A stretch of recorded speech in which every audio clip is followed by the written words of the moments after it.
Mm-hmm. Well, let's skip it down to College Station, Shane, where hey, we got some quarterback news because Zach Calzada has entered the transfer portal, leaving Texas A&M, and he's not the most popular player in the SEC because he was just so inconsistent in his first year. But he really got banged up. He had the shoulder issues. He had a knee issue. He got hurt against Alabama, but Hmm. they'll never be able to take away that performance, Shane, because he played like a warrior against Alabama. And this was an Alabama team that came back. I believe they took the lead late in that game. Yet they needed the Aggies.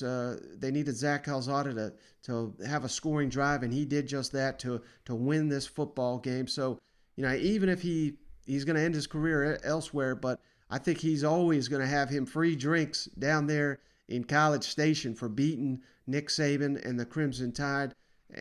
But that's not all the quarterback news, Shane, because Haynes King, who I thought he was out for the season, it sounds like he may suit up for Texas A&M in the bowl game, which would be pretty wild to see. So I'm hoping he can do that, and I hope he shines in that game.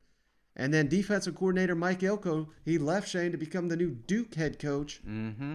which he gave you 4 good years, gave you one of the best defenses in the SEC and the country. So, he's owed everything coming his way up there at Duke. I hope he does well.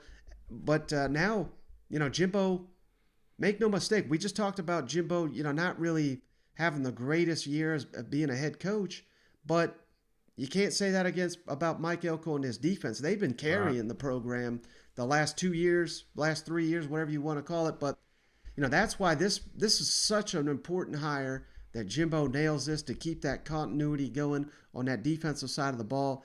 And I got to tell you, Shane, I got to imagine this is going to be an easy job to fill, given all the talent the Aggies have to work with, and that's Oh before yeah. they just lock down the number one class, which is just chock full of defensive linemen and defensive backs. I mean, this has got to be probably the number one defensive coordinator job on the board, don't you think? Oh yeah, absolutely.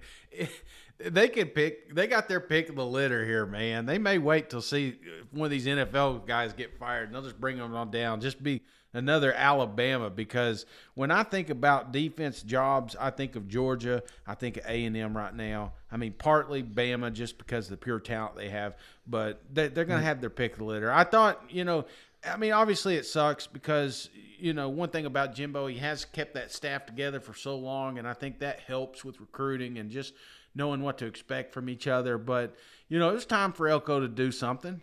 He's been rumored every single season that he's been down there, so he's going to get his opportunity following Coach Cut down there at Duke. But no, I think they're not going to struggle here. I think they're going to get a name. They're going to get whatever name they want.